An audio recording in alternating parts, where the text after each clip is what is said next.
Welcome everyone to Monday Night Madness, our first edition since February 24th of 2020. I am your host, Andy Pollock, and this is the show where I go over a few of the public comments at the MTA committee meetings. We are going back to our regular programming. This Thursday, I will have the full tape of the MTA board meeting, which will be held with a public audience for the first time since February of last year. So yes, there will be a full public audience, which even though I'm not going to be able to watch live on Wednesday because I'm going to be working, I will say it's going to be good knowing that there is going to be an audience watching, which that's really needed right now because I relate to the MTA and WWE with audiences, and let me tell you, when you have a crowd watching both an MTA board meeting and when you have, WWE, same thing, it just makes it to be very entertainable. Especially because you're the viewer at home and, you want to, I guess, have that feeling that, hey, someone's saying something, someone's rooting something. I don't know, but anyhow, we're going to get into a couple of things before I get into the public meeting. So, first of all, I will let you all know right now that the past couple of weeks I have been having phone discussions with Charlton D'Souza, the head of Passengers United. We finally got to see each other in person for the first time since February of last year.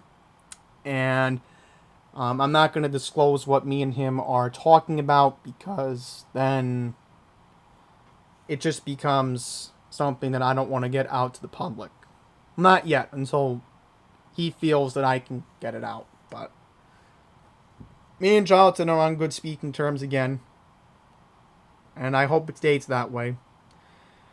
As many of you know, I am not affiliated with Passengers United anymore because, again, I'm going to be volunteering with the Curtis Sliwa mayoral campaign sometime starting in August. I am hoping to have dinner with Curtis this weekend in Queens. That is currently being arranged at the moment. We are supposed to have dinner together with me and a couple of Republican lobbyists here in Queens.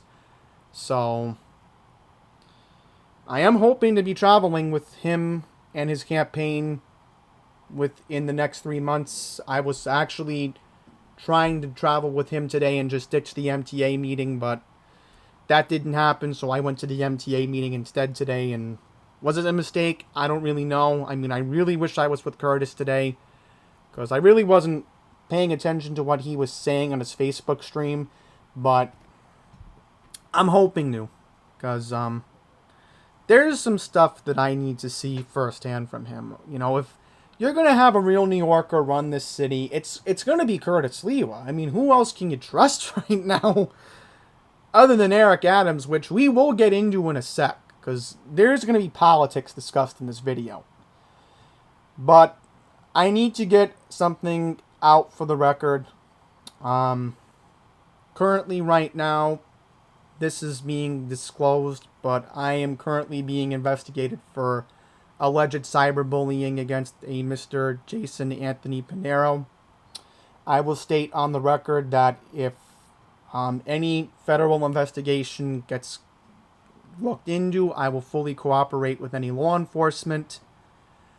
I will tell you this right now. I know that me and him were on bad terms last year. I'm not going to get into anything about that because that could jeopardize the investigation. But I will say this, that he was wondering why I don't show up to the meetings for the whole day. And what had happened was I was taking care of business at Austin Hall today, which went very well. I'm really looking forward to being back at work, obviously. And it's going to feel different. I mean, I'm not going to really go into that much until Wednesday, but I will just say this, that I have never cyberbullied Jason. I've never had an intent to. That was a long time ago. That was when I was immature. Many of you know I've grown. Many of you know that me and Jason have cut our ties for the better. And Jason still thinks I am affiliated with Passengers United. And I told Jason time and time again, and I told him I am not affiliated with the group anymore. I am going to be affiliated with Curtis Sliwa's mayoral campaign. Because, again, I live in a borough that can flip. And I will state that for the record. Because remember, in 1993, we had a lawyer named Rudy Giuliani become our mayor. So, tough on crime mayor won Queens twice, 1993 and 1997. David Dinkins, and this is the mistake he made in 1993. And maybe Eric Adams can take credit for it. Maybe if he wants to try to pull off a coup. Maybe Eric Adams should spend some time in Queens.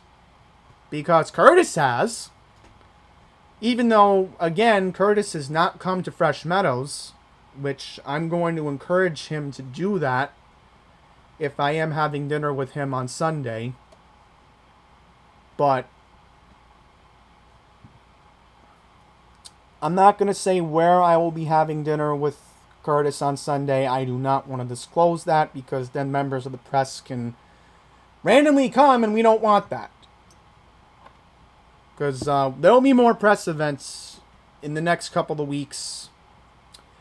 Just want to remind you all, we are 3 months away from the election. And again, I am going to have to talk about politics. But again, I told Jonathan, look, I am open to having discussions about what he wants to talk about on private record. I'm all for that. I am for it. I will say that I don't want to, again, say anything that could jeopardize him.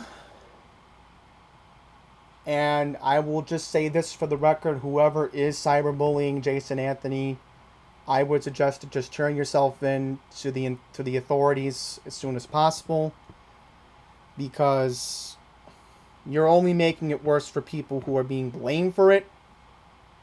Honestly, I will say this on Jason's behalf, that the Congress of Essential Workers, they are becoming a big group. They have their freedom of speech. They can talk about what they want. They are fine with that. I know this for a fact that Curtis Sliwa for mayor will not be affiliating with them unless something changes down the line where they want to be civil with the campaign, because there is a lot of hostility going on, and I understand that. But again, any questions that need to be asked to me, I will cooperate. And again, I want to say this, Jason has his own thing he wants to do. Let him do it. I don't wish anything bad on him. I don't. I really don't. I want to see the TCOEW succeed in a sense.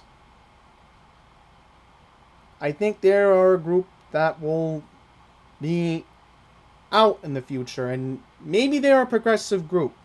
They don't lean towards the right. Okay. That doesn't matter. What matters is, we move on to better things. I mean, I'm helping Curtis Sliwa. Jason is helping the TCOEW. And, again, I am trying to do what's best for the city right now. And, I just think that I have to do all I can to make sure that Curtis Sliwa becomes the 110th mayor of New York City. And we have got to do it. Us Republicans have to come together, and I will, get into that in the future. I don't want to talk about that now. Probably not till the end of the video, because we have to talk about how the MTA is now backing Eric Adams. And we will get to that at the very end of this video. So, I figured to be fair to Jason's behalf, I am going to give a non-biased opinion of his comments today. I feel that it would be the right thing to do. And they'll be my honest opinions. You know, I will get into them. So without further ado, we are going to go to the CPAC. And, you know, if I go into Marie Bowden's comments, then that's just going to take up the entirety of this whole video. So, let's watch Jason's comments right now from CPAC.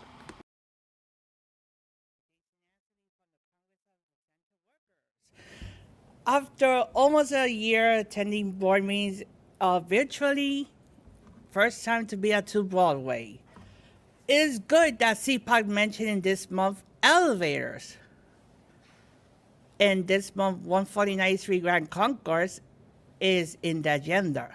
It's very good because Ostos Community College is there. But what about Parkchester along the Penn line? That's my own neighborhood. That station is completely inaccessible. So you have a huge chunk between Pelham Bay Park and Hunts Point without an elevator. So that said, a person has to take the BX5 bus from Pelham Bay Park to Hunts Point to get an elevator if each elevator is broken. But what about 4th Avenue 9th Street and Park Slope? That station is a hybrid. We have one section that is above ground, in other words, the culvert line, and the other one is underground. That one doesn't have an elevator neither. So why not consider that one to have an elevator as well? So let's provide more accessibility to everyone. So I'll see you guys in the other meetings later on. All right, so very good point about the Bronx. And I know Jason used to live in the Bronx a long time ago. And I can understand why he's speaking up for the Bronx. So I will mention that, you know, my pet peeve is the 7th Avenue West 53rd Street station. And I'm still hoping that that will get done. There'll be a contract awarded as soon as possible. And I will get into some good news regarding Capitol, and I will fast forward it. And I'm not going to play everything because that will just make this very long. So the first takeaway I want to get into is something that was added. A very big complex of 14th Street in Midtown between 6th and 7th Avenue that serves the B, D, F, M, L, 1, 2, and 3 trains. This is a very busy complex. I know this area very well. I am so glad they are going to be adding elevators to this station. And I will mention that Barney Gray was actually responsible for a couple of the projects with the Chicago Transit Authority. So this guy is well known in the transit community. I will bring that up. I will also mention a benefit for Queens is Woodhaven Boulevard on the J and the Z line. You've got Queensboro Plaza on the N, W, and 7. And this has been long overdue. Court Square, the begin end terminus in Queens on the G line is finally getting an elevator. And it looks like they're going to improve the elevators at Flushing Main Street on the 7. And they're going to, I guess, improve the elevators at Grand Central on the 4, 5, 6, and 7 lines. So that's important to note. Come to think of it, I want to bring up 181st Street. This is the station that has the long tunnelway in Washington Heights. So that is important to note on as well. So I'll just bring that up. Anything else here? Yeah, 8th Avenue in Brooklyn. Okay, so I'm not going to get into that. So let's get into 8 new stations. Metropolitan Avenue on the G line. They're going to hopefully get this done within the next 2 years. Lumiere Street and Metropolitan Avenue on the G. I don't get why in Williamsburg there's no elevator over there. There's really no elevator at a busy station like that. Then you have 7th Avenue on the F and G line in Brooklyn. So that is important to note as well. Let me just see if any other stations were brought up. Yeah, they were. So Greenpoint Avenue on the G finally has an elevator. I'm going to be making my way out there, hopefully as soon as possible. Definitely in August. Astoria Boulevard got an elevator. 57th Street, finally in Midtown on the N, Q, R, and W got an elevator. Chambers Street in Lower Manhattan finally got an elevator, which is very important to bring that up. Then you got the Brooklyn Museum on the 2-3 line. That's a busy one as well. So I'll bring that up. Now, I believe Woodhaven Boulevard was brought up, unless I'm wrong here. Let me just see. I'm going to take a look. Just taking a look here. Yeah, I don't see Woodhaven Boulevard on the M and the R. Not that I'm fully aware of. I'm just going to fast forward ahead very quickly. I'm just going to mute this very quickly and try to find it. So let me see. Yeah, so Woodhaven on the M and the R did not get rewarded, so hoping as soon as possible, please, because Woodhaven Boulevard at Queens Center Mall needs an elevator. There's no elevator in that area. I don't know why Elmhurst doesn't have an elevator. See, this is what doesn't make any sense. The mall has elevators. Why doesn't the subway station have an elevator? See, that's more urgent right now. Just like how 7th Avenue West 53rd needs an elevator. You're right by the Ed Sullivan Theater. You have the Stephen Colbert Show over there in that area. That area needs an elevator too.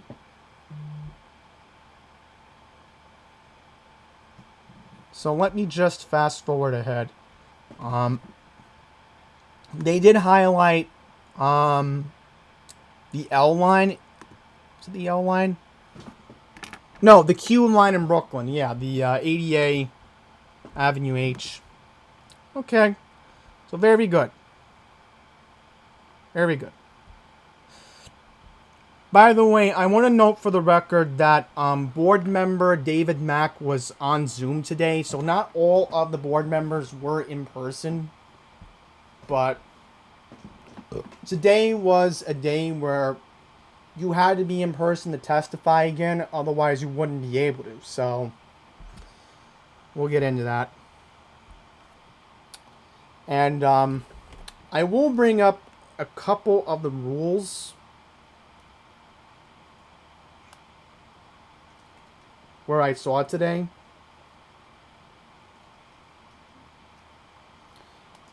So let me see here. I'm just finding it right here. So outside of the boardroom, they had a thing outside, and I'll try to put a PIP in this video. But this is what it said. Safety protocols for MTA board and committee meetings. Masks must be worn by unvaccinated individuals while in this building. vaccinated individuals have the option of wearing a mask while in the building. So I took advantage. What I did was to be respectful to security. I kept my mask on because, protocol. They did take my temperature at front. Bag check was there, and typical pre-pandemic familiarity, I guess, in a sense. I did recognize the elevator transport guy. He was so happy to see me today. He's like, first time since February of last year. And we were laughing off. And I told him the story of when I took the QM7 that time last year. And I told him, I made the worst mistake last year dealing with all the traffic on the FDR drive. And I told him, look, I know my express bus network very well. You try dealing with the QM5. The QM5 today, and I'll get into it when we get over to New York City bus, and I'll explain that part of what happened. Temperature will be taken on all entering the building. If you feel ill, please do not enter the building, but rather return home and seek advice from your healthcare provider. The boardroom area has limited occupancy capacity. When capacity limits are achieved, entrance to the board meeting area will be restricted. So that was the most important thing. Now, I will state that during a finance committee meeting, it doesn't get packed. Like, I remember this pre-pandemic. Like, maybe there was a semi-packed meeting when, back in 2019, the whole overtime thing was brought up, pre-pandemic. So, I'm assuming that this is going to imply for the full board meeting on Wednesday, because I'm assuming it's going to be semi-packed. But I would say, for the record, from what I've heard today, the boardroom wasn't as packed. There wasn't as many people who were speaking today. So, I will note that I didn't watch much. I didn't really see the Long Island Railroad and New York City meetings today. But I will just state that for the record. So, nothing was brought up on Long Island Railroad. Okay. I guess we'll move on. Okay, that's surprising. Now, I will mention the return of the man, the myth, the legend himself. No, not Mr. X. Maybe he'll show up on Wednesday. You never know. But the other legend himself, Mr. Omar Vera, returned to 2 Broadway today, and it was so good to actually see him. Like, I actually watched his comments today. So, I had a little bit of time to watch. So let's watch what Omar had to say today.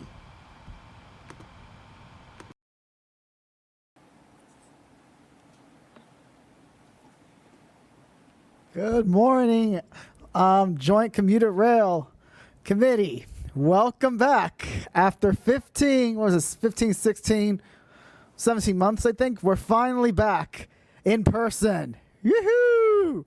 How's everyone doing? All good? Hey, Andrew. What's up, man? All right. Now, this is something I reiterated for a while. I think with the configuration of Penn Station and other projects, it is wise for the MTA to invest in putting joint LIRR AirTrain JFK tickets at Flatbush Avenue Terminal. That's the Atlantic Terminal in Brooklyn. Because, like I said, next to Penn Station is also a heavily used terminal, and with transfers to numerous subway lines, like the D train to Coney Island or to Manhattan, along with others like the NQR, the B, the 2, 3, 4, 5. We all know those. And yes, and another thing I reiterate, this is for both the LIRR and Metro North. When putting directional signs within New York City, when you think towards Grand Central or Penn Station, just put to Manhattan. You don't need to put to New York because New York is the city, 5 boroughs. 5 boroughs, 1 city. Outside the city, it's fine to put to New York, but within the city, just put to Manhattan, whether it's Grand Central or Penn Station. And last but not least, just keep the great project going with these East Side Access. Thanks. Have a good one.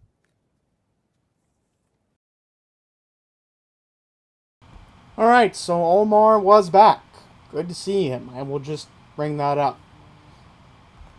So next up, we are going to go to Lisa Daglian, the Executive Director of the Permanent Citizens Advisory Committee.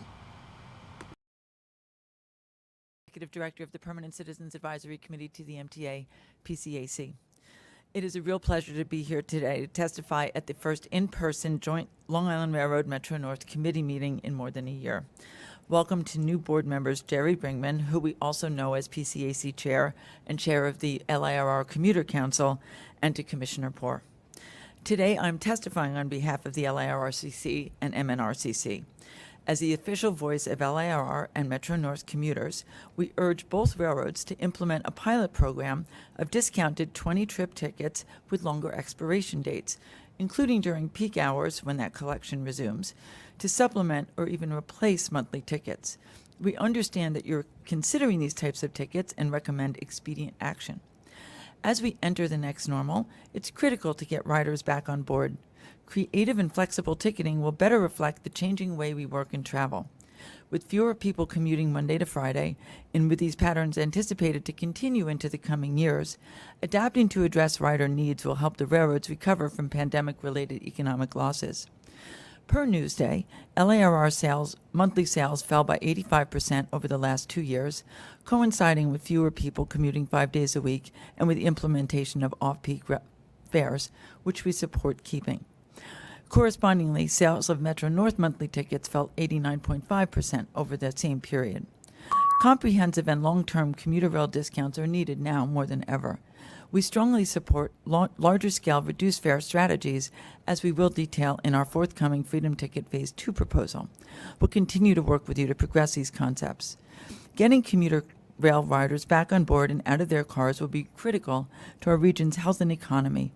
Offering options like discounted 20-trip tickets with longer expiration times and implementing new Freedom Ticket recommendations will provide an incentive for them to do just that. Thank you.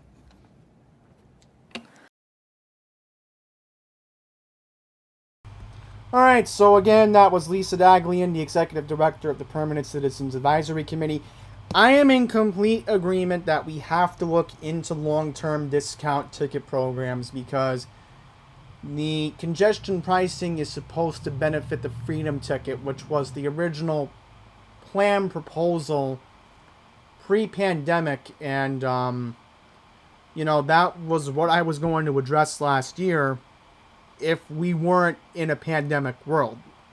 But keep in mind, the circumstances were different because the federal government wasn't helping us with it. Now that we have a new presidential administration, they are trying to progress it, especially with the transportation secretary. And we have to try to get people back to the transit. And there's going to be different commuting types. We know that in the future. We know that a monthly ticket's just not going to cut it anymore. We know that, obviously, down the line, and even this was brought up in Newsday last week, was that, well, you're going to have to look into a benefit package like a 10-trip where it's heavily discounted and you can get people back onto, let's say, Metro North and the Long Island Railroad for that sense. Because we're entering now a new hybrid type work environment. I don't think as many people are going to go back to a full office job. Let's see what happens in the next 4 years, to be fair. Because they keep saying, well, we don't expect the full pre-pandemic ridership to come back until 2025. Well, could we aim for 2022? I mean, that's not too much to ask for, right? I mean, obviously, this time last year, I would have never been thinking about that. But now that, hopefully we learned from India that this Delta variant can cool down, and it will. India's cases are dramatically dropping. I don't know how it is, but apparently India is seeing a dramatic drop in cases. since June, and maybe we are going to learn from India. Maybe we won't. India has very good doctors. I will say that. They have very smart people from India. And they know how serious Delta hurt their country. And, you know, I will say, whatever they did in India, they were able to lower the rate of infection. Versus us, we're not even going to hit our peak with this Delta variant until Labor Day. The good news is the rate of infection did go down today. It was at 1.51 yesterday. Now it's 1.18. Hospitalizations ticked up a little bit, but as expected. But I am just fearing stuff to change in August. I'm hoping it's not a dramatic change, but I will say this right now. If it means making a sacrifice to put a face mask on indoors, then we should do that in the short run. I'm all for that. Let's hope that it does happen. If worst case scenario does come, the best case I would hope for is that whoever is not getting their second dose, I am just very, very ashamed of them. We should be at herd immunity already. So I don't know where the rest of the 2.5% are as of today. But please, do your part. That's all I'm saying. Alright, so let's get into what Jason said. And I will mention that this was Rhonda Herman's first meeting code-sharing the committee. So let's hear Jason's comments. Good morning, Rhonda. Good morning, Phil, and good morning, Kathy. Jason Anthony from the Congress of Essential Workers. Following up what Lisa Daglian said, I'm in full support of the 20-trip discounted tickets because New Jersey Transit has it implemented and has been a huge success. Because of COVID, nowadays we're having a new trend, and is that people are working in a hybrid fashion. Some people working from home and some people working from the office.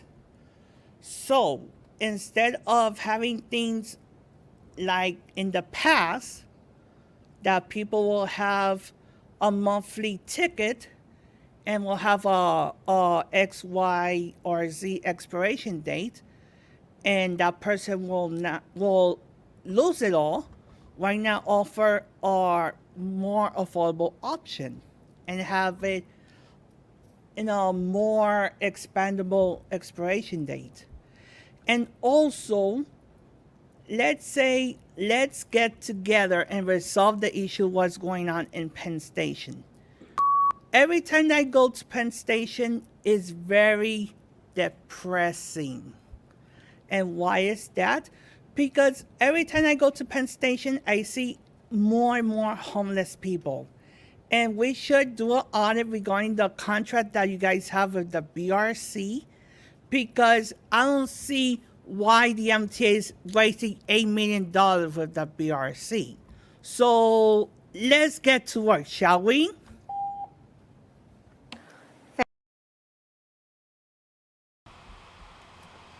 So that was Jason Anthony again, and I'm glad that he reiterated the point that was said in Newsday last week and what Lisa said today. And I'm not going to get into that, but I will get into Moynihan, and I did see it for the first time today, and it was very interesting. I will say, but no food concourse until the fall. Let's hope that changes.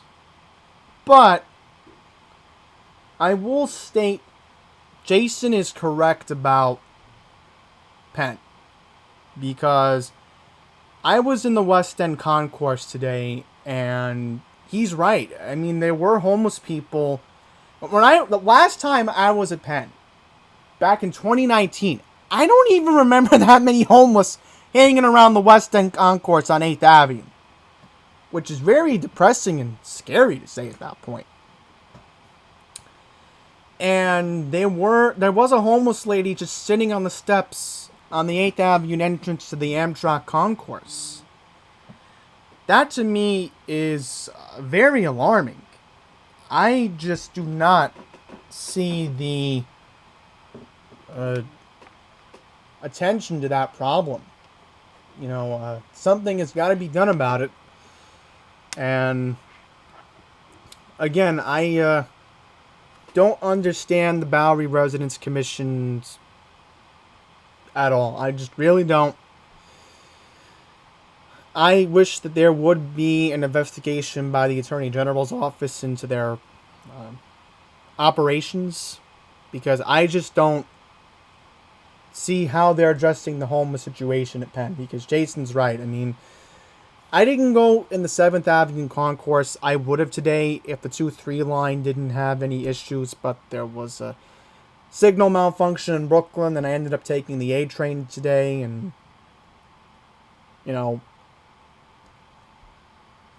it's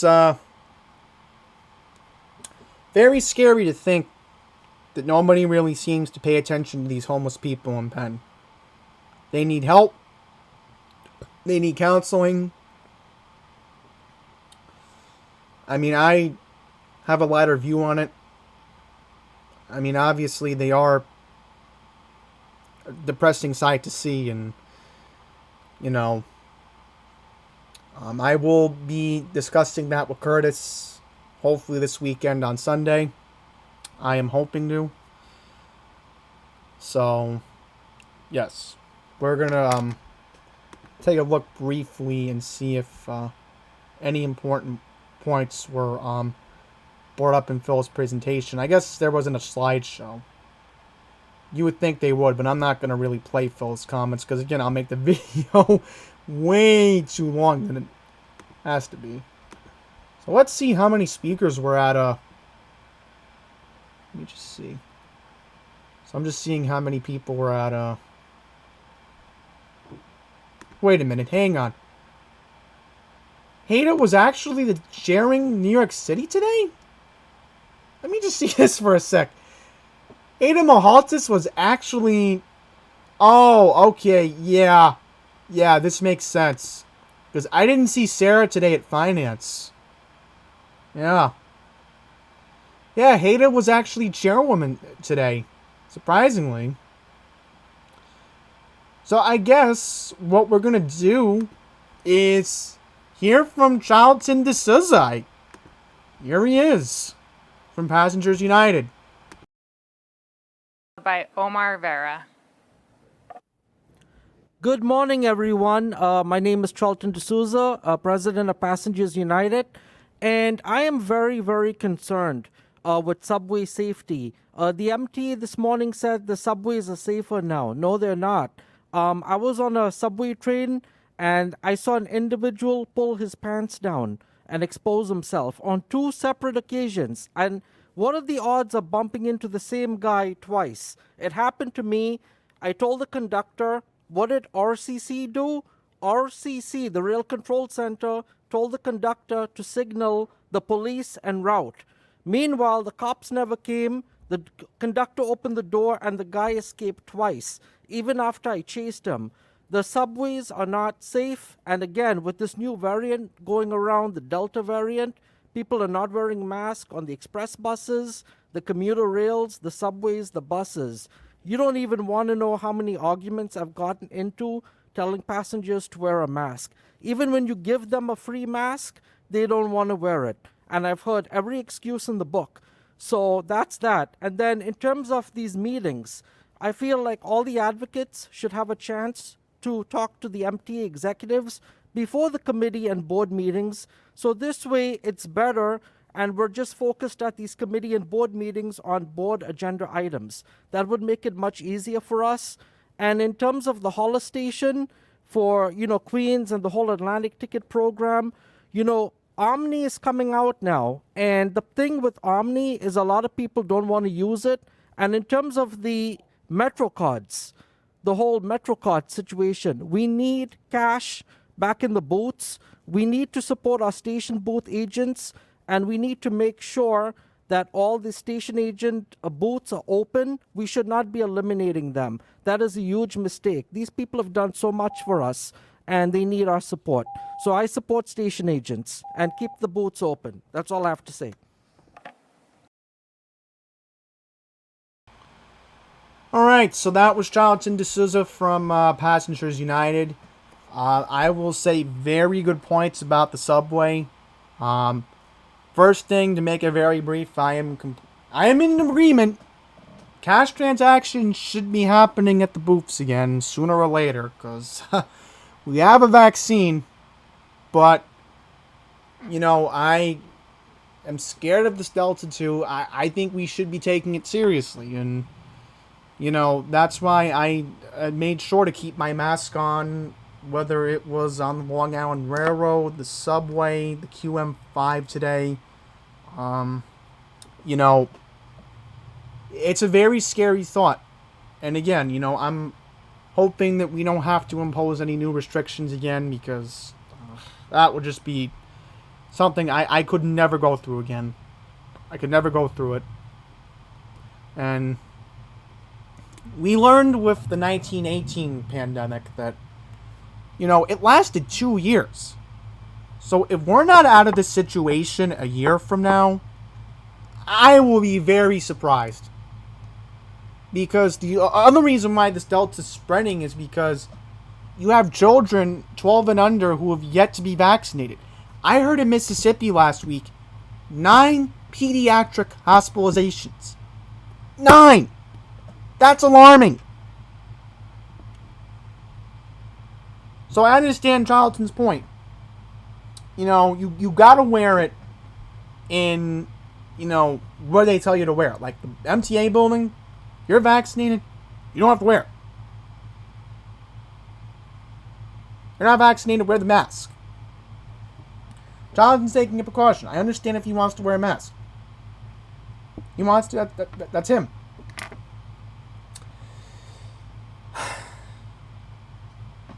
I will say that I did notice only on the subway today. This is only on the subway.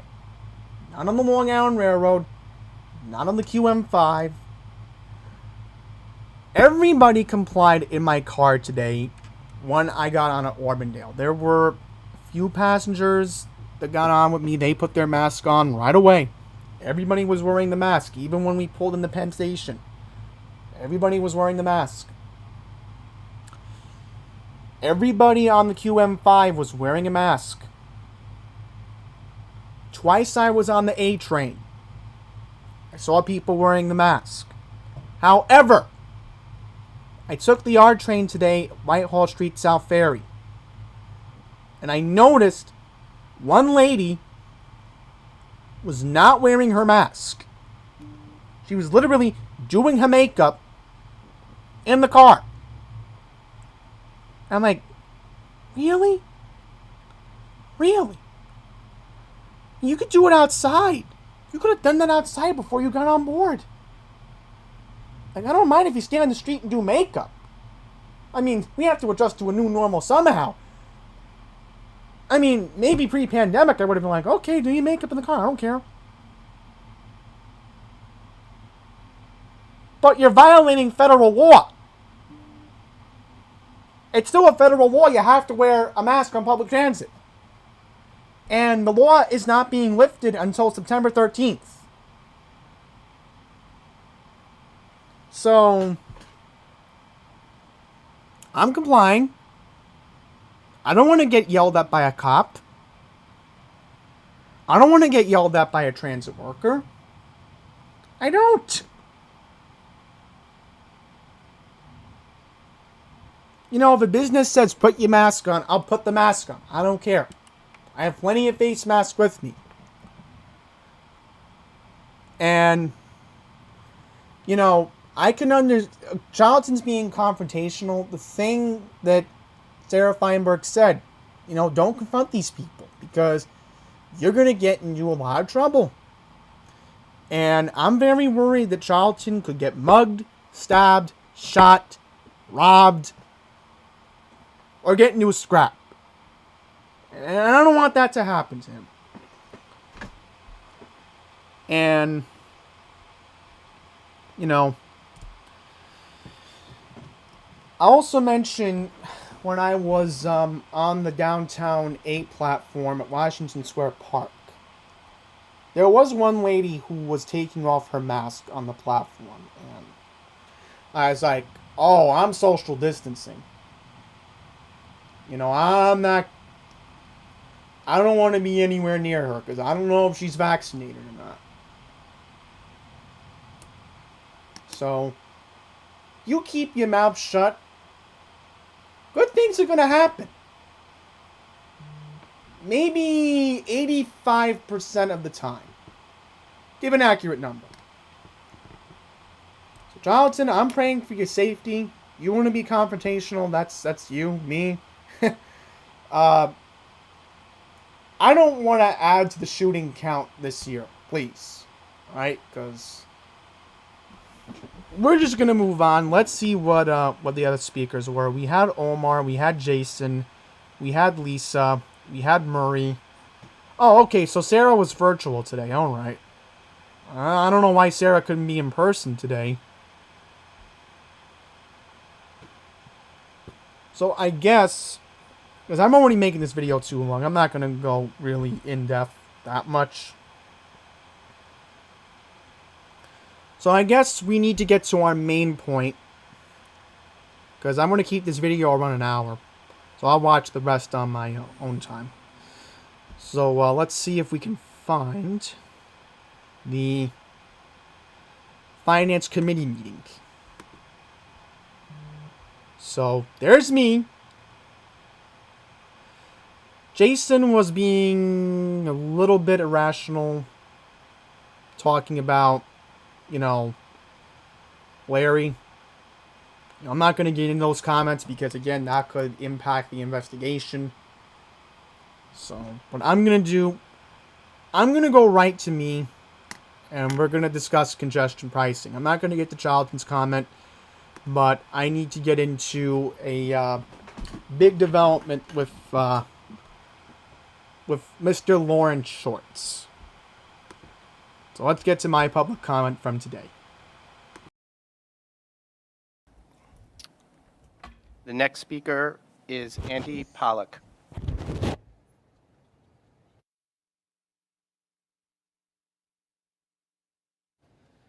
Good afternoon, Officer Ferran, Mr. Chairman, members of the board. It is really interesting. We're all back together in this boardroom for the first time since February 24th of last year.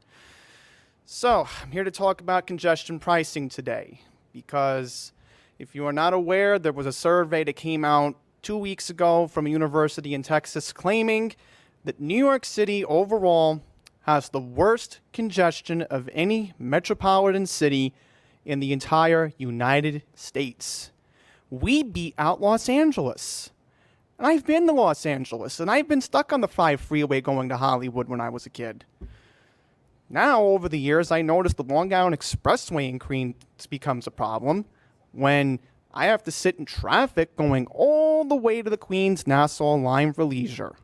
So this congestion pricing has got to get done as soon as possible because I'm just sick and tired of sitting in all this traffic. It's not right, you know? I mean, the whole point of congestion pricing, yes, is to, you know, help with commuter funds down the line, but I want to see a benefit in an outer borough.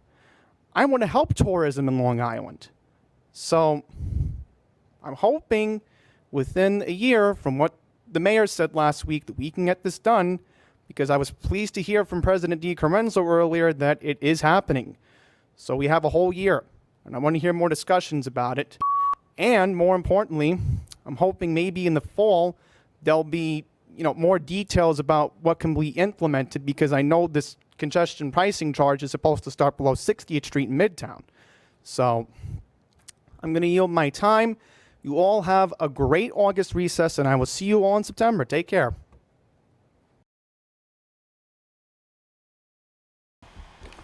All right, so that was my comments from today. I want to bring up that Larry wasn't wearing a sport coat today. What was up with that? Really? I mean, I had a good excuse to come in work uniform today, but really, Larry? No sport coat today? Maybe it was behind the door? Okay, let's just move on. In all seriousness, I really was stating facts today.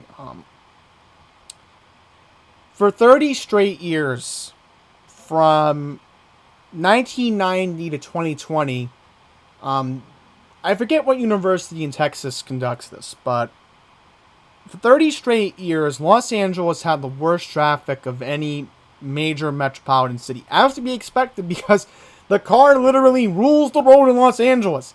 Now it seems New York City has become that. That's kind of alarming. When you beat out Los Angeles at number 1 for the worst traffic in the country, yeah, that's a problem. I will state today, just today, twice I saw the Long Island Expressway was clogged with traffic. Twice, today, just today. I even saw the FDR Drive heading north congested. Why is the FDR Drive congested heading north from Lower Manhattan? Probably all that traffic from the Battery Tunnel, huh? That all makes sense. And here's the alarming thing about this traffic. Explain to me how it's not even 10 a.m. Me and my dad are going into Auburndale today, and all of a sudden, we're looking at the bridge, we're waiting for the red light at 188th and Horace. Me and my dad are flabbergasted. It's like, how are all these people heading into Long Island at 10 o'clock in the morning on a Monday? 10 a.m. on a Monday. That's not normal on a Monday. No. Pre-pandemic, I've gone to Long Island Jewish on Mondays. I've even worked on Mondays, and I don't even remember the LIE being bad on a Monday morning before 10 a.m. That's alarming. I was so relieved to go to Auburndale and just take Francis Lewis Boulevard up to take care of my employee stuff today. And, this has got to get done as soon as possible. This has just got to get done as soon as possible. So I'm just going to fast forward ahead and find the part where Larry was admitting he wants Eric Adams to win. Go anywhere. But I've raised my objections as well as other board members have. We have a new mayor. Here it is. That's going to come into office. I believe it's going to be Eric Adams. We should be working with Mayor-elect Adams, the new council speaker, the new council board members. We should be working with our state legislative partners and looking at various ways to generate revenue to support this agency. Whoa. Time out, Larry. You just admitted you want Eric Adams to win the election. And I was literally telling a GOP lobbyist about this today. Privately on the phone while I was outside the boardroom. Literally, I was saying this. I was like, that sounds alarming. Don't you think? And he told me, oh, Larry just wants to keep his job. Oh, Larry wants to keep his job. That's fine. He loves Cuomo so much. Cuomo's backing Adams. It's the same corporate political machine. Eric Eric Adams claims to be a blue collar candidate. Yeah, explain why Wall Street's donating millions of dollars to him. Why do you think my union that supports Long Island Jewish is now supporting him? 1199 SCIU, who, by the way, was originally supporting Maya Wiley. They jumped ship and now they're supporting Eric Adams.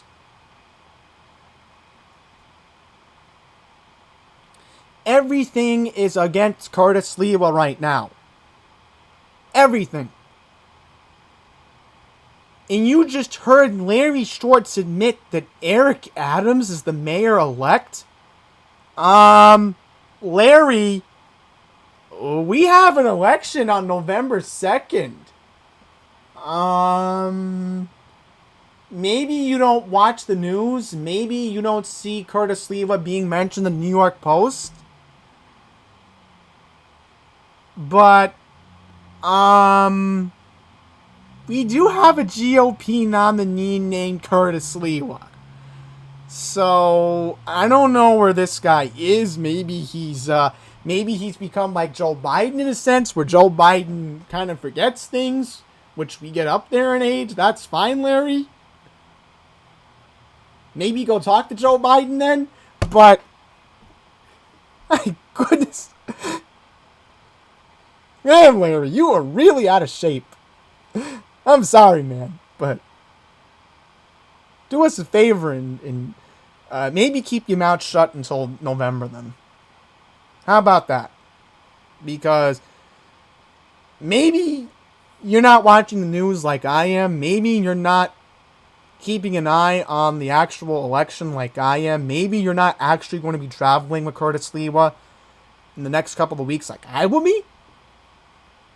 But you, sir, are really not into what's going on here in New York City. Oh, here's some good news today. Here's some news that we actually need to hear. Mass transit riders in the city will not face fare hikes until 2022. MTA officials announced today the fare increase will be pushed back a second time. It was initially planned to be implemented in March, then in November, but now they say raising fares this year would hurt the recovery of transit ridership. Yep, I was in that meeting today, and I literally heard that. I will give Larry Schwartz some credit. He did stop the fare hike today. But you mean to tell me we may have a fare hike next year and then there may be a fare hike in 2023? No. Larry. You may try to pull a full 180 on us today, but, you know. So I think with that, we're going to wrap this up, because I've had enough madness for one evening. So, thank you all very much for watching. Once again, we will have the full tape for the board meeting later this week, and then we will wait until September, see what happens, different circumstances, but we're going to wrap things up here. End the video. Thank you all very much for watching, and until the next one, please take care.